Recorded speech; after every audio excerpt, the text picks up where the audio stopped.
back to the channel, The Real Ish. In today's video, we're going to be talking about horror movies that has no kills. Movies where no one dies, nothing, no deaths, nothing, alright? I did some research and I've been seeing the same 10 movies on these different lists, okay? I'm going to count them down from 10 all the way down to 1, okay?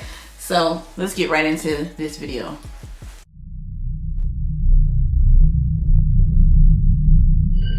Alright, so coming in at number 10, Signs. M. Night Shyamalan movie. It's from 2002. It features Mel Gibson. It says it follows a farmer, Mel Gibson, and his family who are faced with an extraterrestrial invasion after discovering a series of elaborate crop circles on their land. Signs perfectly weaves a growing sense of claustrophobia as the protagonists take shelter in their basement and struggle to come to terms with their predicament. As a result, Signs makes a terrifying watch without needing to kill a single character. I remember seeing Signs years ago, but that was a long time ago. Alright, so number 9 we have The Blair Witch Project. I would hardly call this a horror movie. The Blair Witch Project was terrible, but we're not here to talk about that. We're here to talk about that the movie didn't kill anybody. The Blair Witch Project is a masterclass in creating unbearable tension on a budget, basically. This was particularly aided by the movie's marketing and the Blair Witch Project's terrifying filming conditions. Much of the tension is built through the main character's frustrations with each other, making it the perfect movie to omit death scenes. Interestingly, where most horror movies would exploit a character's death or disappearance for its horror, the scariest part of Blair Witch Project is when one of the protagonists reappears in an abandoned basement. It remains incredibly frightening and will be remembered as an essential horror movie. Alright, so number 8, The Conjuring. The Conjuring was released in 2013, and as we know, it's loosely based on Ed and Lorraine Warren. It says the first movie, however, is possibly the scariest. The Conjuring delivers a series of scares that undermine classic horror tropes and expectations. Toying with its horror-savvy audience, Wan focuses entirely on tone and tension for The Conjuring, opting not to kill a single character, which is surprising for how horrifying it really is. Yes, we all know The Conjuring is pretty scary. And number 7, The Poltergeist. I've talked about this on the channel before. The Poltergeist is another haunting movie that sees a family tormented by a malevolent spirit, yet does not feature any fatalities. Poltergeist's peril is based primarily around the abduction of the youngest daughter, Carol Ann. The film threatens the all-American suburban ideal and explores themes surrounding the comfort of family. To achieve this, Poltergeist produced some of the scariest and most memorable scenes in horror, all crafted through suspense atmosphere rather than body count. Alright, number 6 is The Others. The Others is an award-winning 2001 psychological horror movie starring Nicole Kidman. The film makes outstanding use of imposing gothic setting, utilizing subtle horror techniques to produce an extremely unsettling movie. Kidman plays a mother whose children suffer from extreme photosensitivity, which is an ideal premise for the movie to be largely filmed in darkness, with a growing sense of paranoia following Kidman as her behavior becomes more and more erratic. It perfectly stretches its moments of tension throughout the movie, becoming unbearable by the Others' twist ending.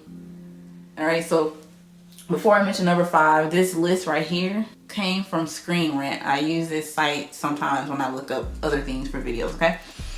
Alright, number 5 is The Babadook. I guess I'm saying it right. I've never seen this movie, so I'm not sure if it's a good movie or not, but I never had the desire to see The Babadook.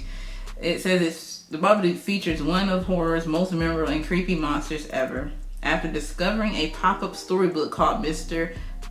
Babadook, a grieving single mother and her son find themselves haunted by the creature. The tension becomes excruciating as the pair endure more and more by increasingly creative scares. The ending of the movie proved somewhat divisive, but the movie received wide acclaim in part for its use of tone and suspense over guts and gore. So now we're at number 4, April Fool's Day.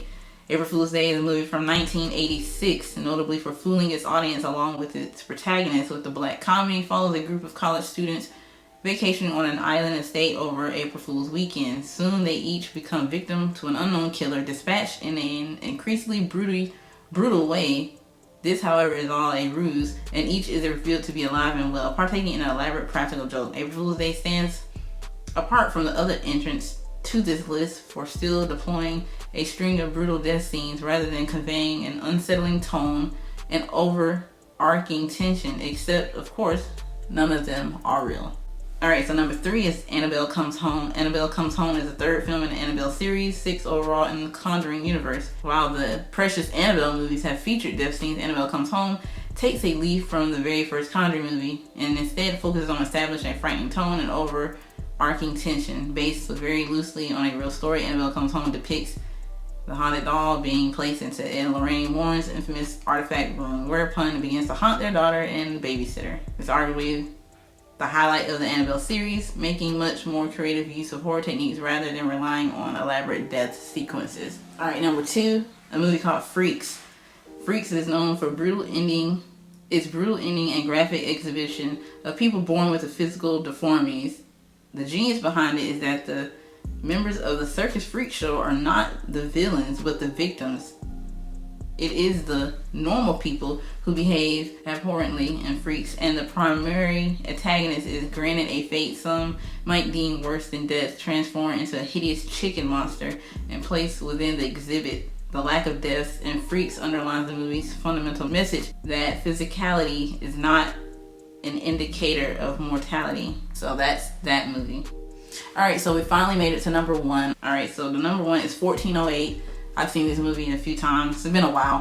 1408 is based on a Stephen King story of the same name that depicts a paranormal investigator becoming trapped in the room of a New York City hotel. The plot slowly becomes increasingly unsettling, making full use of psychological horror to convey its terrifying tone. John Cusack and Samuel Jackson stars in this movie. It was highly praised for 1408 was highly praised for the central performances and the growing sense of dread and confinement. Perfectly sewn throughout the movie, it remains a steadfast example of how horror does not require buckets or gore or intricate death scenes to be truly terrifying. So that's number 1 on this list. I just thought this would be an interesting video to do. It was recommended to me, and so I did it. I looked up some movies, and these are the same movies that came up over and over when I typed this in, so I decided to just talk about these in particular. That was 10 movies, 10 horror movies that had no kills, no deaths, no nothing. Let me know what you think about this video. Give this video a thumbs up, and if you're new to the channel, subscribe, and leave a comment down below, share the video, and yeah, I will see you guys in the next video. Thank you so much for watching. God bless.